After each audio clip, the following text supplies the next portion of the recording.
अस्सलाम वालेकुम नाजरीन, आप देख रहे हैं मेरा यूट्यूब चैनल कड़क न्यूज़ और मैं हूं आपका मेज़बान कामिल अब्बास।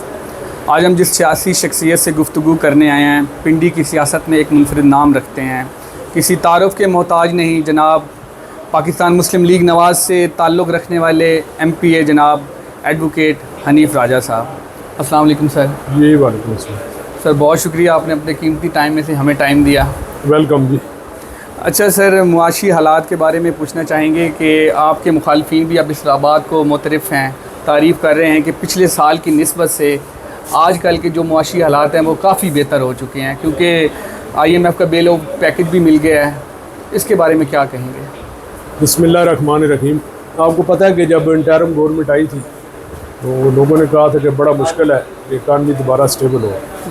तो इससे पहले जब हमारी गवर्नमेंट आई थी 2018 में, उस वक्त भी सूरत हाल इसी तरह की, लेकिन अल्लाह के फजल से इसहाक डार साहब ने उस टाइम मीशत को संभाला और दोबारा 5 सालों में मीशत जो है हमारी जो बड़ी 20 ताकतें हैं माशी लिहाज से, उसमें उनका शुमार होने लगा था और अनकरीब था कि पाकिस्तान जो है एशियन टारगेट बने। लेकिन फिर एक साजिश के तहत मियां नवाज शरीफ साहब की गवर्नमेंट ख़त्म की गई और उसके बाद जो इकानमी का हाल हुआ वो आपके सामने है। और अब जब से हमारी गवर्नमेंट आ रही है, जितने इंडिकेटर हैं, जितने इंटरनेशनल एजेंसीज हैं, वो सारी पॉजिटिव रिपोर्ट दे रही है। और उसी बेस पे परसों जो है IMF ने भी हमारा जो $7 अरब का कर्जा है वो भी उन्होंने मंजूर कर लिया है। अब उनके साथ साथ आप देखेंगे कि दीगर जितने इदारे हैं जिनमें वर्ल्ड बैंक है, एशियन बैंक है और हमारे जो इस्लामी ममालिक हैं या दीगर हमारे दोस्त ममालिक हैं, वो सब भी इंशाअल्लाह ताला हम उम्मीद करते हैं कि पाकिस्तान के साथ ताउन करेंगे, हमारी इकानमी मज़ीद स्टेबल होगी, हम दोबारा पाकिस्तान को 2018 वाली पोजीशन में लेंगे। सर यकीनन इस बात से कोई इनकार कर नहीं सकता कि प्राइम मिनिस्टर साहब और उनकी मुआशी टीम की दिन रात कोशिशों और मेहनत की वजह से ये दिन देखने पड़ रहे हैं। बेशक CM जो हमारे आज के प्राइम मिनिस्टर हैं, हमने 10 सालों के साथ काम किया पंजाब में, तो हमें पता है कि वो कितने हार्ड वर्कर है। इस वक्त वैद वही ऐसी शख्सियत से पाकिस्तान में जो अपनी मेहनत की बेस पे पाकिस्तान माशी दलदल में फंसा हुआ था, इससे निकाल सकते हैं। अब इंशाल्लाह ताला उससे हम निकल आए हैं। 15 अरब के करीब हमारे जो है वो रिज़र्व हो चुके हैं, $15 अरब के। तो इंशाल्लाह आप देखेंगे कि 2-3 सालों में पाकिस्तान एक स्टेबल मुल्क हो जाएगा। सर मुआशी इस्तेहकाम तो तभी आएगा जब पॉलिटिकल इंस्टेबिलिटी होगी। कल फिर एक एहतजाज शुरू हो रहा है। इनके एहतजाज में कोई ताकत नहीं। आप पहले देख चुके हैं कि एक जलसा इन्होंने अभी किया पेशावर मोड़ में, तन्नौर के करीब संजानी में, वो भी फ्लॉप हुआ है। फिर जो लाहौर का जलसा हुआ है, जलसा वही कामयाब होता है कि जिस शहर में आप जलसा करें वहाँ के लोग जो है वो बाहर आए। लाहौर जो है पूरा कोई लोरिया बाहर नहीं निकला, वो जलसा आपका फ्लॉप हुआ। तो हम उम्मीद करते हैं कि जिस तरह उनके जलसे फ्लॉप हो रहे हैं और जो उनकी मुकामी क़यादत है, जो उनके टिकट होल्डर है, वो सारे जलसे जुलूस रैली उसकी क़यादत नहीं कर रहे, वो छुप रहे हैं। तो पब्लिक इनके साथ बाहर नहीं आ रही और हालात दिन ब दिन जैसे जैसे स्टेबल होंगे आप देखेंगे कि इनके जलसे जुलूस जो है वो फ्लॉप होंगे। सर चेयरमैन पानी मुल्क को ज़रूरत है कि 4 साल मुल्क में स्टेबिलिटी हो। बिल्कुल सर। आप देखेंगे कि 4 साल अगर ये अफरा तफरी का दौर ख़त्म हो तो इंशाल्लाह ताला पाकिस्तान टेक ओवर करेगा। सर चेयरमैन बानी PTI ने फिर कह दिया है कि मैं किसी से भी मुज़ाकरात नहीं करना चाहता। अगर वो मुज़ाकरात ही नहीं करेंगे तो कैसे वो अपने मामलात को ठीक करेंगे? क्योंकि सियासतदान तो एक सियासतदान से मुज़ाकरात करेगा, लेकिन उनकी नज़र तो GHQ की तरफ है। एक तरफ वो कहते हैं मुज़ाकरात नहीं करेंगे। कल जो उन पर रऊफ़ हसन है सेक्रेटरी इतलात, जी उन्होंने कहा है कि इसके बगैर चारा ही कोई नहीं। फिर एक इनके और नुमाइंदे हैं और उन्होंने एक बात और ऐड कर दी, उन्होंने ये भी कहा है कि एस्टेब्लिशमेंट को हमारे साथ इंगेज होना पड़ेगा।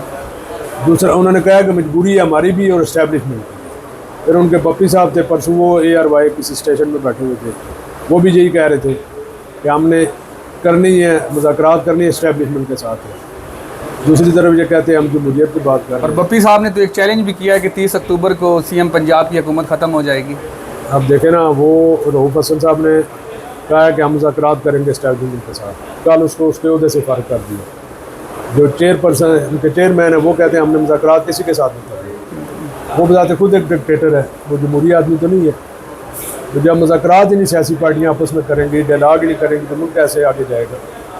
तो वो किसी तरह फंसा रहेगा मुल्क और वो खुद अंदर जेल में बैठे रहेंगे। सर 10 साल आपने, जैसे कि आप बता रहे हैं कि ex-CM और मौजूदा प्राइम मिनिस्टर के साथ आपने काम किया है, और अभी आप एक लेडी पाकिस्तान की तारीख की पहली वज़ीर आला जो हैं किसी भी सूबे की, उनके साथ काम करके और उनके चचा के साथ काम करके कैसा फील हुआ है? दोनों में समझता हूँ कि माशाल्लाह शहबाज शरीफ साहब के साथ हमने काम किया 10 साल, और जितना आप देखेंगे पंजाब में काम हुए स्पेशली पिंडी शहर में, और जितनी डिलीवरी हुई है उन 10 सालों में, पिंडी शहर की सिर्फ आप मिसाल ले लें कि 10 सालों में हमें पिंडी में मेट्रो बस मिली, यहाँ हमें RWMC सफाई का सिस्टम मिला, हमें यूरोलॉजी हॉस्पिटल मिला, कार्डियोलॉजी हॉस्पिटल मिला। जितने हमारे इलाके के स्कूल कॉलेज रावलपिंडी के हैं, यूनिवर्सिटीज़ हैं, वो सारे नए बने, जहाँ पुराने थे उनको रेनोवेशन की गई और नए ब्लॉक्स बनाए गए। जितनी हमारे एरिया में पार्क थी वो हमने नहीं बनाई, स्पोर्ट्स कम्प्लेक्स हमने बनाए। कोई ऐसा चीज़, और स्पेशली जो रोड्स हैं, कोई रोड्स हमारे हल्के में पिंडी में कच्चा नहीं बचा था। और 10 साल में इतने ज़्यादा हमने, पिछले जो 4 साल इनके गुजरे थे उसमें कोई काम पिंडी शहर में एक ईंट भी नहीं रखी गई 4 सालों में। वो अब दोबारा हम आए, हम 6-7 महीनों में अब दोबारा फिर चेक करें। पिंडी शहर में अब जिधर जाएंगे नई कारपेट रोड आपको मिलेगी। आगे मज़ीद करोड़ों रुपए के फ़ंड हमारे जो पाइपलाइन में हैं, तो जो छोटे मोटे काम पिंडी शहर के रह गए वो भी आप देखेंगे 1.5 साल में इंशाल्लाह ताला वो भी हम करेंगे। और शहबाज शरीफ साहब को जो 10 साल है हम उनको खराज तहसीन पेश करते हैं। आप पिछले 6-7 माह से मैडम मरियम नवाज साहबा चीफ मिनिस्टर है। मैंने, हमारा पिंडी डिवीज़न की एक मीटिंग हुई थी, मैंने वहाँ उनको अप्रिशिएट किया था कि जो आपके जहन में काम होगा ना, ये होना चाहिए, ये होना चाहिए, ये होना चाहिए। अल्लाह के फजल से कोई पाकिस्तान का ऐसा शोबा नहीं है, कोई ऐसी चीज़ नहीं है जिस पे मरियम नवाज साहबा की नज़र ना हो। जहाँ उनको ये पता है कि स्कूलों में न्यूट्रिशन की वजह से बच्चे हमारे कमज़ोर हैं, वहाँ उन्होंने दूध दिया। जहाँ हॉस्पिटल में दवाइयाँ नहीं मिल रही थी वहाँ उन्होंने फ्री मेडिसिन दी। जहाँ पार्क ख़राब थे उन्होंने कहा जी पार्क्स को ठीक करें। जहाँ रोड ख़राब है उन्होंने कहा रोड ख़राब करें। जहाँ सेहत के इशू थे उन्होंने कहा सेहत को ठीक करें। एयर एम्बुलेंस उन्होंने दी, मोबाइल हॉस्पिटल जो है वो उन्होंने दिए। अल्लाह के फजल से कोई शोबा ऐसा नहीं है जिस पे उनकी नज़र नहीं है। ज़राअत पर खसूसी तवज्जो दी गई। हम उम्मीद करते हैं कि अगले साल आप देखेंगे जितने ये प्रोजेक्ट हैं इस पाइपलाइन में, इंशाल्लाह ताला जून जुलाई में आप उसका रिजल्ट देखेंगे किस तरह पंजाब आस्ता आस्ता टेक ओवर करता है। सर, सियासी वाबस्तगी को बालाए ताक रखते हुए 4 CM हैं मुल्क में इस वक्त, आपने इनको 10 out of 10 में से मार्क्स देने हैं। सबसे पहले सरफराज बुगटी साहब।